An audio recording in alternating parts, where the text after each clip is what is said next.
to you all. Looking forward to seeing how you progress with your self-portraits here. I just want to share with you a few important things before you begin. The first thing I want to say is, just so you know, I did this drawing with a Sharpie marker. I only did it with a Sharpie marker, not because I'm super confident, but because that was the thing that I could use that would be able to be best seen on the video. I did a whole drawing with a pencil, and I recorded it, and it was terrible because you couldn't see anything. I would recommend for you definitely be using pencils for your drawings, and always when you're using pencil, 1, keep it dangerously sharp, 2, make sure all of your lines are really, really soft.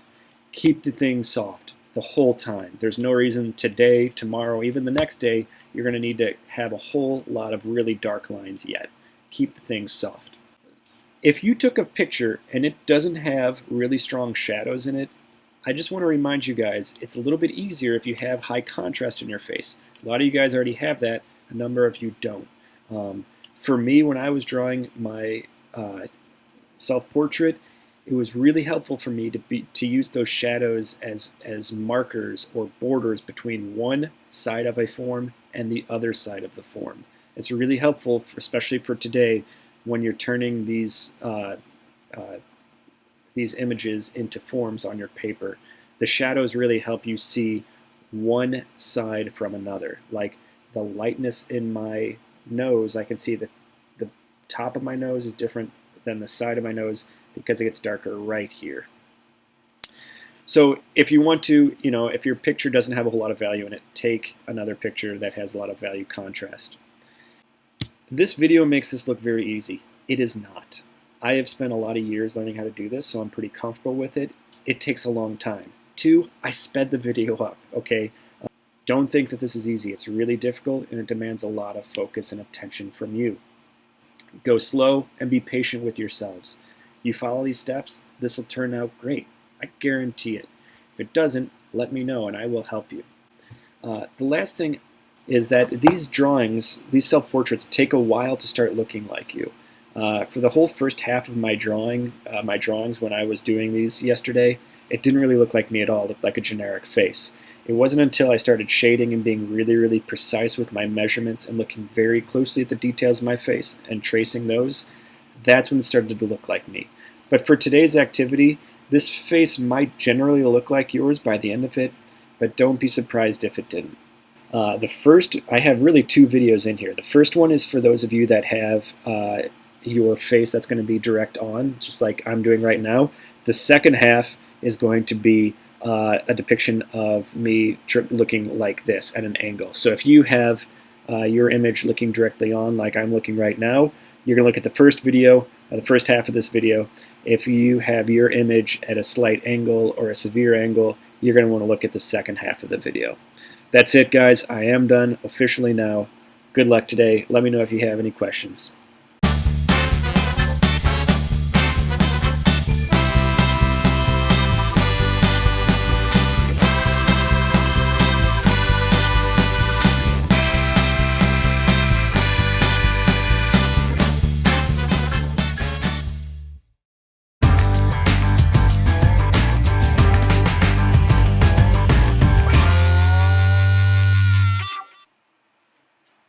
So for the direct view, the first thing I'm going to do is set up my picture next to my drawing. I will make my measurements. I'll see the ratio of the width of my head to the height is about 1 to 1.5, and I will box that in. Notice I'm not using a ruler. My straight lines, I'm just pulling towards where I want my eye to go. I'll take that box, I'll divide it into thirds horizontally. I'll make a vertical line through the exact center so I will know my face will be symmetrical, and I'll make a horizontal line through the exact center of the image. Next up, I'm going to mark off where my lips will be. Right now I'm going in that center line. I'm looking where the eyes will be. Remember, the eyes, the head is 4 eyes wide. There's a imaginary center eye, then the 2 eyes, and then a half eye on the left and a half eye on the right. Next, I can go down to my nose. My nose, the tip of my nose is just below the third line. The width of the nose lines up with the insides of the two eyes. The top of the nose will line up right on the top third line, the bottom of the nose right on the bottom third line. The ears line up with the center of the eyes. The tops of the ears are the center of the eyes generally, and the bottoms of the ears are right at the tip of the nose. Next, I'm measuring my mouth.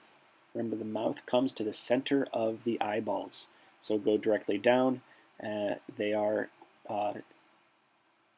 the lips are generally halfway between the middle and the bottom of the page. I measure my jaw. My jaw is approximately as wide as, a little bit wider than my nose. Then I make a general jaw line. Once I have all those features in, then I'm going to go move on to the hair. My forehand extends almost to the entirety of that top third, paying attention to where my part is. Then I am circling in those eyes, just to give me a general eye socket. I'm not worrying about any other details of the eyes. At this point, I have all my major features blocked in. Now I'm going to make those shapes into more precise forms, being really, really detailed and precise with each of my measurements. I started off making general generic measurements that we talked about on class on Friday. For this next step, I'm going in really paying attention closely to the features of my face. I'm turning those shapes, those 2D shapes, into 3D forms. So it's like taking a square and turning it into a cube. In this case, I see a lot of trapezoids. So I'm going into my nose and my eye, probably the most intricate area of the face. And I'm not just making my nose a line, but now it has a side to it. I work just on the right side. Now, as you can see, I'm working on the left side of the nose, trying to get this side of the nose. When I look closely, I see, if I have my image well lit, I will see that there's sort of a triangular form, 3D form. Now I'm blocking in those eyebrows. I'm not just making lines for eyebrows, but I'm thinking of them as shapes. Here for the upper lip and lower cheek, I'm paying attention to where those come together on the face. I notice they come together just below, or just in the middle of the eyes. I'm defining even better the lips that I have here, figuring out exactly where it is, paying attention to the lower lip and the chin. I started off with the darker areas first because they were a little bit easier to see, and now I'm working on the brighter spots. If you notice my pen, I'm making a bunch of angles here, turning my face, my flat face, into a 3D form. It's like putting together a cube. Now I'm working up in the forehead. The forehead is not just a fat, or I'm sorry, the forehead is not just a flat shape. It has sides to it. It gently rounds itself up. Once I have all my mid-sized forms done, I'm going into really particular things, like the cleft in my upper lip. I'm paying attention to the bottom of the nose, all the different angles that go into the nose. Now I'm paying attention to the nostrils, exactly how they curve up.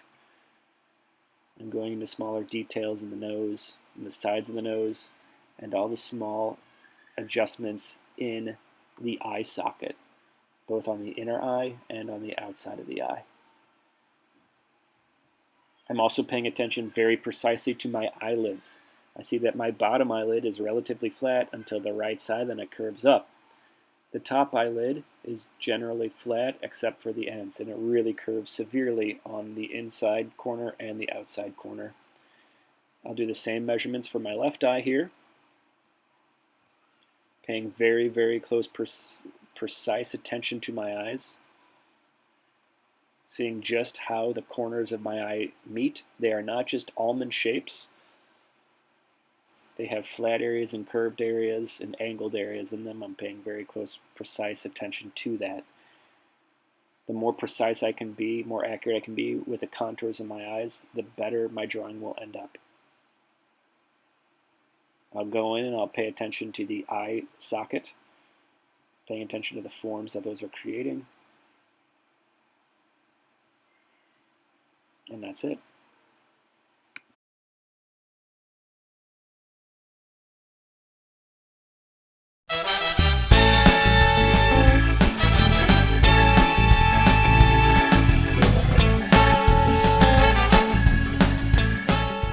Okay, here we go. Boxing in the side view self-portrait. First thing I'm going to do is to measure the ratio of the width of my head to its height, and I see that the ratio is going to be about 1 to 1.5. I will box that in confidently, making straight lines, looking where I want my pen to go. Remember, I'm speeding up this film. I went slower than this, but I'm speeding it up for your sake.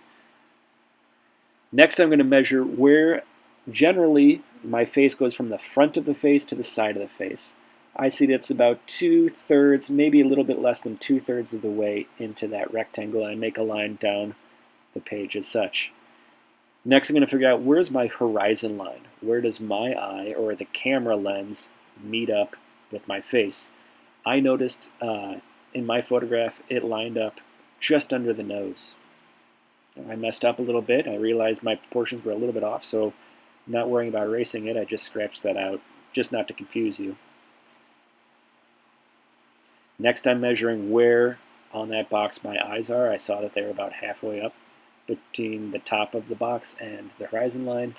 I measure the angle of my eyes, so from one corner of one eye to the other far corner of the other eye, I find that angle, I block in that angle, and then I go from there to the ear, the corner of my eye to my ear. Then I'm going to measure in the lips on the bottom line. I figure out the angle of the lips. I block in that angle, and then from the corner of the lip to the ear. Next, I'm going to work on the nose. And this is going to be the first form, the smaller form I'm going to do. I have everything generally boxed in. Now I'm going to start boxing in smaller and smaller forms, 3D objects. The first will be the nose. I measure the bridge of the nose, the top of the nose. I figure out how wide that is, and the angle of the nose. I get that in, and I get the side in, and the bottoms. My next step here is I'm going to figure out where my forehead fits in that box. Generally speaking, I'm trying to be accurate, but I'm not worrying about being perfect. I'm trying to be as precise as possible without worrying about being perfect. Next, I'm going to get the profile or the side contour of this face. I see my eye comes in a little bit for the eye socket. Then I have my cheek. I'm going to put in a small oval for that eye. Figuring out all the smaller changes and angles of the form between my nose and my brow and my eye socket. I have a little bit of cheek on the right side. I'm going to start making an ellipse to suggest this will be the right eye. This is not, again, not accurate, but precisely measured, but not perfectly. Now I'm going to worry about the cheeks and the chin and lips. So I figure out where that cheek comes in. I'm worrying about the other cheek here on the left side. That's the edge of my face. Then I have this jawline in here. So again, generally accurate, not 100% perfect. You see how that box is now turning into a face. Smaller, from large forms to medium forms to smaller forms and smaller forms and smaller forms. Drawing the nasal cavities of the nose. Notice I'm not focusing on just one area, but I'm bouncing around the entire face so that it all develops as one, just like building a house. Remember, we box in everything first before we go into greater detail. It's really important that you follow that step too. Figuring out where the hairline is, general curve of the ear. If I measure that out properly on Friday, this should all generally be accurate, which is what I did on Friday. You can't see my face is in front of it, but you can see I'm using the image that I traced out and measured on Friday to help me accurately get this blocked in, or boxed in. Getting that hair in there. Notice I'm not worrying about hair strands, I'm just worrying about the general area of hair, making a shape of hair.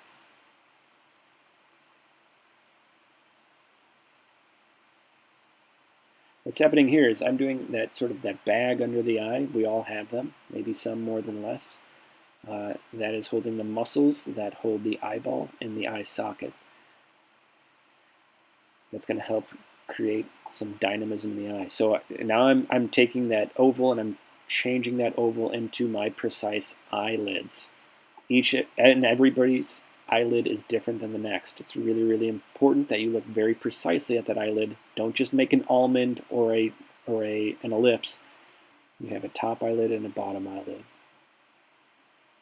Measuring better that cheek, the upper lip into the cheek. Again, I'm bouncing all over the place so as to develop the whole face rather than just one part or another part. To be honest, at this point, I probably should have blocked in the lips. It's tempting, even for an old pro like me, to go in and start working in the eyes. But here we go. Finally getting to the lips. Okay, the lips are not just lines. They are shapes that make forms. So I have the bottom lip. Everybody's bottom lip is going to be bigger than their top lip. Going to worry about the lower lip and into the chin. I notice there's some darkness under my lower lip. I'm tracing out where the dark areas are going to be, using those shadows to help me define the form. I'm going to go in and get those areas of the ear that are concave and make this left eye a little bit more precise as well. To be honest, if I didn't have a Sharpie marker, I would have gone in and fixed that right eye because I knew that right eye was a little bit crooked. Now I went to those medium to smaller shapes, and now I'm working on really, really refining smaller and smaller shapes.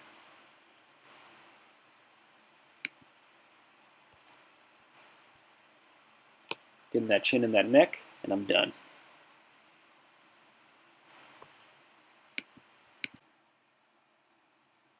And that's it, everybody. Thanks a lot for watching. I hope the next drawing goes well for you. Let me know if you need any help. Good luck, guys.